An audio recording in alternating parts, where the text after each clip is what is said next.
संध्या बेटी, देखो तुम्हारी माँ की तरफ से शादी का तोहफा ये अंकल जी लाए हैं। संध्या भी ये सब देखकर रोने लगती है। उन रुपयों को नामदेव संध्या की शादी में लगा देता है और संध्या को ढेर सारा आशीर्वाद देकर विदा कर देता है। रूपा अपने पति नामदेव और बेटी संध्या के साथ अजमेर में रहती थी। पति की नौकरी भी ठीक थी, 2 कमरों का अपना मकान भी था। रूपा ने संध्या को भी अच्छे स्कूल में डाल रखा था। नामदेव भी रूपा और संध्या की खुशी का ख्याल रखता था। सब कुछ ठीक चल रहा था, पर अचानक मानो रूपा की खुशियों को किसी की नजर लग गई। नामदेव को दोस्तों के साथ खाने पीने की आदत पड़ गई। वो अक्सर पार्टी करने के बहाने दोस्तों में शराब पर पैसा बहाने लगा। नामदेव रोजाना आधी रात तक नशे में चूर घर लौटता था। एक दिन, आपने लौटने में बहुत देर कर दी। आप रोजाना शराब पियोगे तो आपकी सेहत को नुकसान होगा। मुझे उपदेश मत दे, और मेरी डॉक्टर बनने की जरूरत नहीं है, ठीक है ना? मैं अपने दोस्तों के साथ जाता हूँ, तो तुझे क्यों तकलीफ हो रही है? मैं रोज पीऊंगा। तुझे यहाँ नहीं रहना तो चले यहाँ से, चल।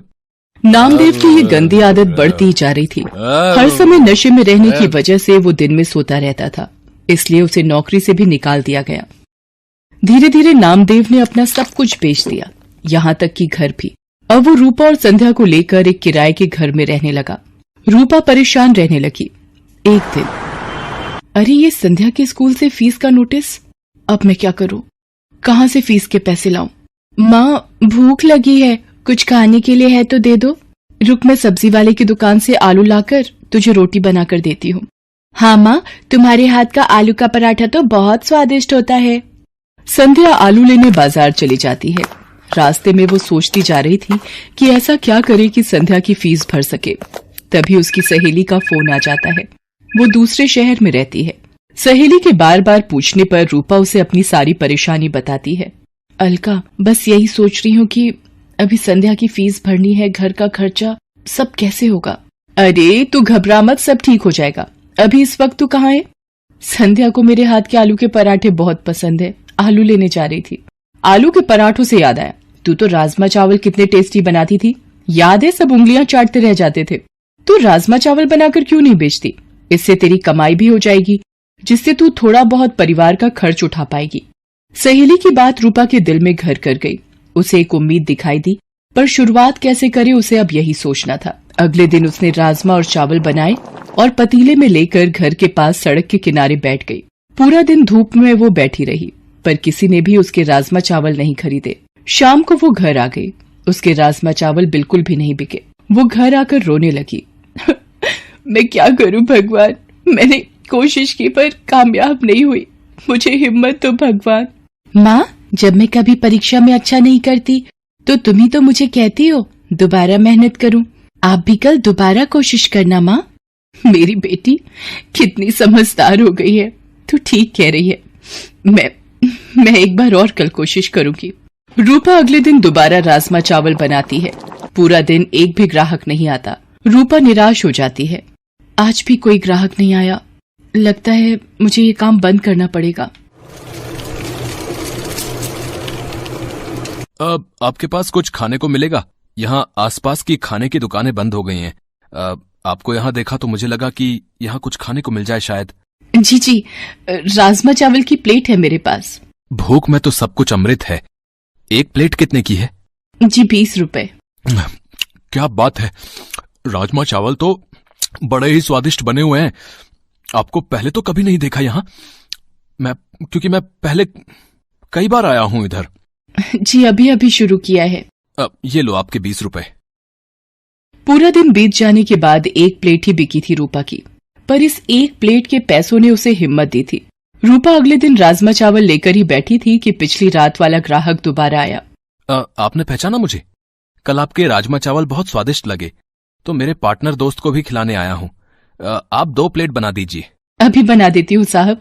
धीरे धीरे 1 से 2 व्यक्ति देखते देखते अब रूपा के पास ग्राहक आने शुरू हो गए थे। रूपा कमाए हुए पैसों से संध्या के स्कूल की फीस भरना चाहती थी, पर एक दिन, ये ट्रंक में क्या छुपा रही है? दिखा जरा, दिखा मुझे।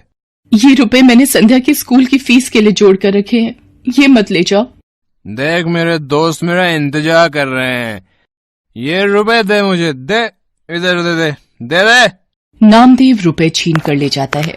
रूपा रोने लगती है। वो सोचती है, ऐसे तो ये सारे कमाए हुए पैसे शराब में उड़ा देंगे, मुझे कुछ रुपए संध्या के भविष्य के लिए भी जोड़ने होंगे। धीरे धीरे रूपा का काम चल जाता है। वो एक ठेला किराए पर ले लेती है और अब वो ठेले पर राजमा चावल बनाकर बेचने लगी। समय बीतता गया। रूपा की जिंदगी 15 साल आगे चली गई। संध्या भी पैसों की कमी के कारण 10वीं तक की पढ़ाई कर पाई। वो भी अब माँ के काम में हाथ बटाती थी। रूपा मेहनत करते करते थक गई थी, पर उसकी एक जिम्मेदारी अभी बाकी थी। वो थी संध्या की शादी। एक दिन रूपा की वही सहेली जिसने फोन पर बात की थी, रूपा से मिलने आती है। आज तुझे इतने सालों बाद देखकर मेरे आंसू नहीं रुक रहे। मेरी प्यारी सहेली रूपा, ये तूने अपना क्या हाल बना लिया है। गरीबी के थपेड़े तेरे चेहरे पर आई झुर्रियों में बयान हो रहे हैं। अरे तू बैठ अलका, संध्या से मिल। ये मेरी बेटी संध्या है। संध्या, ये मेरी मेरठ वाली सहेली अलका। अलका मौसी, माँ आपको बहुत याद करती हैं। रूपा, मैं इसलिए तेरे पास आई थी कि एक अच्छे घर का रिश्ता है, संध्या भी वहाँ खुश रहेगी। अलका, अगर मेरी ये जिम्मेदारी पूरी हो जाए तो मेरे लिए बहुत खुशी की बात है। ठीक है, फिर मैं बात कर लेती हूँ लड़के वालों से। रूपा को तसल्ली हो जाती है कि संध्या की शादी हो जाएगी। एक गरीब बेटी की शादी करना गरीब की सबसे बड़ी चिंता होती है। रूपा की सहेली अलका रिश्ता पक्का कर देती है। रूपा को ये था कि संध्या की शादी के लिए पैसे जोड़ने हैं, इसलिए वो सुबह जल्दी जल्दी उठकर ज्यादा खाना बनाने लगी। सुबह से लेकर रात तक ठेले पर खड़े रहना। एक दिन रूपा को चक्कर आता है और वो गिर पड़ती है। संध्या चिल्लाती है, माँ आंखें खोलो माँ, मैं अभी डॉक्टर को बुला कर लाती हूँ। I am sorry, she is no more. Body से ज्यादा काम लिया है इन्होंने। कमजोर शरीर ये झेल नहीं पाया, इसलिए बीपी बढ़ गया और हार्ट अटैक आ गया। संध्या की तो मानो जिंदगी ही रुक गई। उसकी माँ चली गई। वो बिलक बिलक कर रोने लगी। तभी नामदेव आ जाता है। वो भी मरी हुई रूपा के आगे रोने लगता है। संध्या उसे कहती है, बापू, मेरी माँ के शरीर को हाथ मत लगाओ। आज आपकी वजह से मेरी माँ इस दुनिया से चली गई। मुझे माफ कर दे मेरी बच्ची, मैंने ये क्या कर दिया प्रभु। रूपा, मुझे माफी मांगने का मौका भी नहीं दिया तूने। मेरे पापों के कारण तू चली गई। संध्या माँ की याद में दिन भर उदास बैठी रहती थी। नामदेव भी अब संध्या की चिंता में परेशान रहता था। वो कोई काम ढूंढने भी क्या जाता। सब उसकी पुरानी बुरी आदतों को जानते थे, इसलिए काम नहीं देते थे। एक दिन अलका रूपा से मिलने आती है और उसके मरने की खबर सुनकर वो भी बहुत दुखी होती है। वो नामदेव को संध्या के रिश्ते की बात बताती है। देखिए नामदेव जी, अब मेरी सहेली रूपा तो नहीं रही, पर संध्या की शादी की जिम्मेदारी अब आपको निभानी है। लड़के वाले जल्दी ही शादी करना चाहते हैं, आप सोचकर जवाब दे देना। अलका के जाने के बाद नामदेव सोच में पड़ जाता है कि उसके पास तो एक पाई तक नहीं जो वो संध्या की शादी कर सके। वो रूपा को याद करके रोने लगता है। तभी एक आदमी आता है। जी नमस्ते, मेरा नाम मोहन है। रूपा जी के बारे में पता चला, सुनकर बहुत दुख हुआ। आपको कुछ काम था रूपा से? जी, एक दिन मैं रूपा जी के ठेले पर राजमा चावल खाने आया था, तभी उनसे बात हुई। मैं जरूरतमंद लोगों के लिए एक बैंक योजना चलाता हूं।